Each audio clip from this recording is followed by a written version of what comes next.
পুরস্কার হিসেবে জান্নাত দান করবে, বলুন সুবহানাল্লাহ। আল্লাহ পাক রব্বুল আলামিন মুমিন মুসলমানদের যখন জান্নাত দান করবেন, জান্নাত পাওয়ার পরও মুসলমানদের মুমিনদের মনে যেন কেন একটা অপূর্ণতা রয়ে যাবে। মুসলমানদের মনে হবে এখনো যেন আমার ভিতরে কি অপূর্ণতা রয়ে গেছে, আমি পুরাটা পাই নাই। আল্লাহ পাক রব্বুল আলামিন যে অপূর্ণতা মুমিনের ভিতরে রেখে দিবে সেটা হলো আল্লাহ পাকের দিদার না হওয়া পর্যন্ত জান্নাতীদের মনও শান্ত হবে না, বলুন সুবহানাল্লাহ।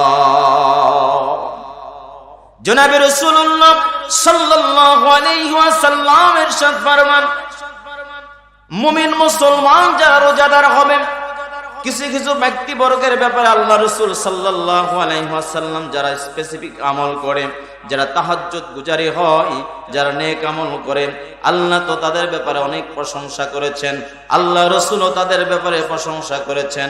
আল্লাহ রাসূল হাদিসে এক জায়গায় বলেন, রোজাদারের জন্য সুসংবাদ হলো একটা হলো ইফতারের সময়, আর একটা হলো রব্বুল আলামিনের সাথে দিদারের সময়, সাক্ষাতের সময়, দেখার সময়, বলুন সুবহানাল্লাহ। তাহলে যারা মুমিন তারাই তো রোজা রাখতে পারে, নাকি বলেন? যারা মুমিন তারাই তো রোজাটাকে ফরজ হিসেবেই আদায় করে। তো মুমিনদের জন্য তো আল্লাহ জান্নাত নির্ধারণ করেছেন। আর মুমিন কখন খুশি হবেন? যখন আল্লাহ পাকের সাথে জান্নাতে তাদের দেখা হবে, বলুন সুবহানাল্লাহ। তাহলে আল্লাহ তাআলার সন্তুষ্টিটাই সবচেয়ে বড় বিষয়। এজন্য আল্লাহ রাসূল সাল্লাল্লাহু আলাইহি ওয়াসাল্লাম হাদিস শরীফে ইরশাদ ফরমান, তো জান্নাতের সবচাইতে, জান্নাতের মধ্যে ফেরদাউস হলো জান্নাতের সর্বোচ্চ স্থান একটা এবং সুমহান মর্যাদাবান একটা স্থান। আল্লাহ রাসূল বলেন, যখন তোমরা কেউ জান্নাতের আশা করো, আল্লাহর কাছে দোয়া করো যাতে করে জান্নাতুল ফেরদাউস তোমাদের নসিব হয়ে যায়, আর আল্লাহ তাআলার সন্তুষ্টি যেন তোমাদের নসিব হয়।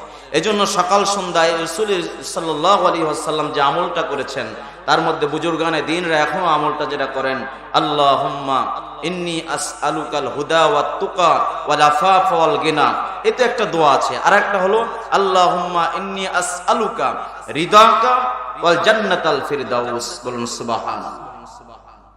জনাবে রাসূলুল্লাহ সাল্লাল্লাহু আলাইহি ওয়াসাল্লাম ইরশাদ ফরমান, যদি কোনো মুমিন সকাল সন্ধ্যা 8 বার এই দোয়াটা পড়ে, আল্লাহুম্মা ইন্নী আসআলুকা রিদাকা ওয়াল জান্নাতাল ফিরদাউস, আমার সাথে বলো, আল্লাহুম্মা ইন্নী আসআলুকা রিদাকা ওয়াল জান্নাতাল ফিরদাউস।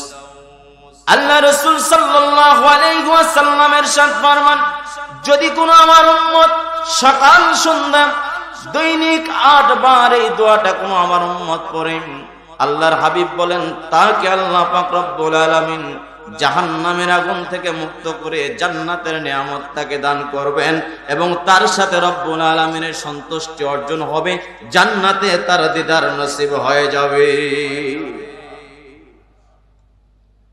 তাহলে এই আমলটার মূল্য আছে না নাই? এই আমলটা কে করেছেন? আল্লাহ রাসূল আমলটা করেছেন।